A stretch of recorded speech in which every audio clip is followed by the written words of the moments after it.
Assalamualaikum, nama saya Nelly Erlianti, NPM 110218139 dari kelas Perbankan Syariah HSB. Pada kesempatan kali ini, saya akan membahas mengenai implementasi akad wadiah pada perbankan syariah. Seperti yang telah kita ketahui bahwa perkembangan ekonomi Islam sudah semakin pesat tidak terkecuali di Indonesia, sehingga banyak orang yang beralih dari konvensional menuju ke syariah. Untuk itu saya akan membahas salah satu akad yang sudah sering ditemui atau dijumpai oleh masyarakat di kehidupan sehari-hari, yakni akad wadiah. Akad wadiah sendiri adalah akad titipan di mana si pemilik barang atau harta menitipkan barang atau hartanya kepada si penerima barang, di mana jika di perbankan syariah bahwa si pemilik harta itu adalah nasabah dan si penerima barang itu adalah bank sendiri, dengan catatan bahwa kapanpun si pemilik barang ingin mengambil barangnya, maka si penerima barang harus menyerahkan barangnya kepada si pemilik barang. Dan si penerima barang juga akan menjadi penjamin bagi pengembalian barang titipannya. Untuk landasan yuridis pada akad wadiah dijelaskan di dalam Al-Quran surat An-Nisa ayat 58, yang artinya sesungguhnya Allah menyuruh kamu menyampaikan amanat kepada yang berhak menerimanya. Kemudian dijelaskan juga di dalam hadis yang diriwayatkan oleh Abu Dawud bahwa sampaikanlah amanat kepada yang berhak menerimanya dan jangan membalas khianat kepada orang yang telah mengkhianatimu. Untuk ijma sendiri atau kesepakatan sahabat ini masih terus berlanjut sampai sekarang karena akad wadiah ini adalah akad yang sangat membantu manusia untuk saling membantu dalam menjaga harta yang juga menjadi tujuan agama. Kemudian ada rukun dan syarat. Untuk rukunnya sendiri ada 3. Yang pertama itu adalah para pihak atau orang yang berakad, di mana ada wadi atau si penitip dan muwadi atau si penerima barang. Jika di perbankan, wadi itu adalah nasabah dan muwadi itu adalah bank. Kemudian yang kedua itu adalah sesuatu yang dititipkan atau barang titipan, baik itu barang ataupun harta. Kemudian yang ketiga yaitu adalah sigot atau ijab dan kabul. Untuk syaratnya sendiri, bagi para pihak atau orang yang berakad, disyaratkan berakal dan mumayyiz meskipun ia belum balik, maka tidak sah wadiah terhadap anak kecil yang belum berakal dan orang gila. Jadi maksudnya kita boleh berakad kepada anak kecil, tetapi anak kecil yang sudah berakal, jangan kepada anak kecil yang belum berakal. Untuk syarat yang kedua, untuk barang yang dititipkan, yaitu barang yang dapat diserah terimakan. Maksudnya itu, kita tidak boleh menitipkan barang yang belum nampak atau belum ada bentukannya, seperti kita menitipkan burung yang masih ada di udara, atau misalnya ikan yang masih ada di laut. Dan barang yang kita titipkan itu harus benda yang mempunyai nilai dan dipandang sebagai mal ataupun harta. Untuk syarat yang ketiga, untuk syarat sigot atau ijab dan kabul dapat dilakukan secara langsung atau secara lisan, seperti saya titipkan barang ini kepadamu, lalu dijawab dengan saya menerimanya, ataupun secara tidak langsung. Misalnya, baik itu wadi ataupun muwadi tidak mengatakan seperti yang tadi secara langsung. Misalnya, wadi tidak mengatakan saya menitipkan barang, kemudian muwadi juga tidak menjawab bahwa saya menerima titipan barang itu. Jadi hanya misalnya diam saja, dan diam di sini ini sama seperti muwato dalam akad jual beli, jadi sama-sama sah saja, baik itu lisan atau langsung ataupun tersirat. Kemudian wadi ini terbagi kepada 2, yaitu yang pertama itu ada wadi al-amanah dan wadi ad-domanah. Untuk wadi al-amanah yaitu akad yang mana barang titipan tersebut tidak dapat dimanfaatkan oleh si penerima barang, dan si penerima barang ini boleh membebankan biaya kepada si pemilik barang sebagai biaya titipan.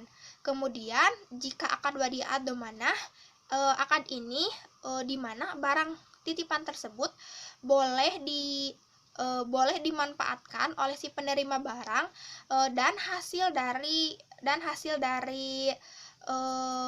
pengelolaan atau pemanfaatan barang tersebut boleh diberikan kepada si pemilik barang ataupun tidak. Jadi sifatnya itu tidak wajib. Dan ini juga tidak ada biaya untuk penitipannya.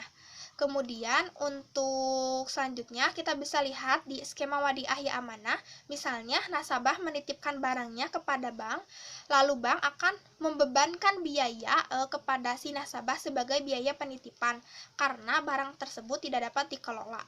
Kemudian untuk yang selanjutnya bisa dilihat perbedaannya, jika skema wadiah ya amanah ini misalnya nasabah menitipkan dana kepada bank, kemudian bank memanfaatkan dana atau mengelola dana kepada dunia usaha, dan untuk dunia usaha sendiri tidak boleh yang bertentangan dengan syariah, harus sesuai dengan jalan syariah.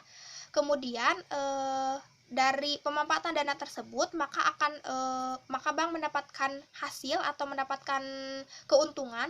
Nah, untuk keuntungan di sini bank boleh membaginya kepada nasabah ataupun tidak membaginya kepada nasabah. Seperti yang tadi saya telah jelaskan di awal bahwa bank tidak mempunyai kewajiban untuk memberikan hasil dari pemanfaatan dana ini. Jika misalnya bank ingin memberikan hasil kepada si nasabah, boleh, tetapi dalam bentuk bonus. Untuk yang selanjutnya ada implementasi akad pada perbankan syariah. Tadi dijelaskan bahwa wadiah ini ada dua. Yang pertama itu adalah wadiah al-amanah dan wadiah ad-dhamanah. Nah, untuk implementasi wadiah al-amanah ini diimplementasikan kepada SDB atau Safe Deposit Box, di mana Safe Deposit Box ini adalah layanan jasa penyewaan kotak penyimpanan yang mana biasanya isinya itu adalah harta atau sertifikat-sertifikat yang berharga dari si nasabah. Untuk penyimpanannya sendiri disimpan di ruangan khasanah yang kokoh dan tahan api untuk menjaga keamanan barang, sehingga si nasabah akan merasa aman menitipkan barangnya kepada pihak bank. Kemudian untuk implementasi akad wadiah ad-dhamanah ada dua produk. Yang pertama itu ada giro wadiah, di mana giro wadiah adalah produk pendanaan bank syariah berupa simpanan dari nasabah dalam bentuk rekening giro untuk keamanan dan kemudahan pemakaiannya. Kemudian dijelaskan di dalam Fatwa Dewan Syariah Nasional ditetapkan ketentuan tentang giro wadiah, yakni yang pertama itu adalah bersifat titipan, kemudian yang kedua titipan itu bisa diambil kapan saja, dan yang ketiga tidak ada imbalan yang disyaratkan kecuali dalam bentuk pemberian yang bersifat sukarela dari pihak bank. Maksudnya jika pihak bank ingin memberikan bonus kepada nasabah itu boleh, tetapi itu tidak diwajibkan. Kemudian untuk karakteristik giro wadiah sendiri, baik itu giro dari bank konvensional ataupun dari bank syariah itu sama saja. Pihak bank akan memberikan garansi untuk menarik dananya sewaktu-waktu dengan menggunakan berbagai fasilitas. Untuk fasilitasnya sendiri, bank menyediakan seperti cek, biljet, giro ataupun ATM, atau juga bisa menggunakan perintah bayaran yang lain, atau juga bisa dengan pemindahan buku, dan semua itu tanpa biaya sama sekali.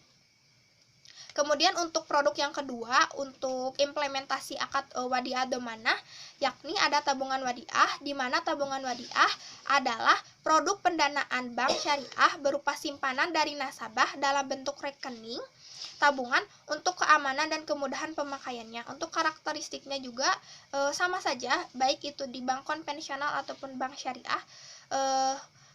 Pihak bank akan memberikan garansi kepada nasabah untuk dapat menarik dananya sewaktu-waktu dengan menggunakan berbagai fasilitas, baik itu ATM ataupun yang lainnya. Kemudian untuk selanjutnya, dalam Fatwa Dewan Syariah Nasional ditetapkan ketentuan tentang tabungan wadiah. Yang pertama itu bersifat simpanan, yang kedua itu simpanan bisa diambil kapan saja atau berdasarkan kesepakatan, dan yang ketiga tidak ada imbalan yang disyaratkan kecuali dalam bentuk pemberian atau ataya yang bersifat sukarela dari pihak bank. Jadi tabungan wadiah merupakan tabungan yang dapat ditarik setiap saat. Oleh karena itu tabungan dengan prinsip wadiah inilah yang dapat diberikan ATM atau kartu sejenisnya. Baik untuk giro wadiah maupun tabungan wadiah, keduanya sama-sama tidak dibebankan biaya apabila akan menarik dana, baik itu menggunakan ATM ataupun yang semisalnya. Mungkin cukup sekian yang dapat saya sampaikan. Mohon maaf masih banyak kekurangan di dalam penyampaiannya. Saya berharap apa yang saya sampaikan dapat dengan mudah dipahami dan bermanfaat bagi semuanya. Ditutup saja dengan doa, Rabbana atina fid dunya hasanah wa fil akhirati hasanah wa qina adzabannar. Wassalamualaikum warahmatullahi wabarakatuh.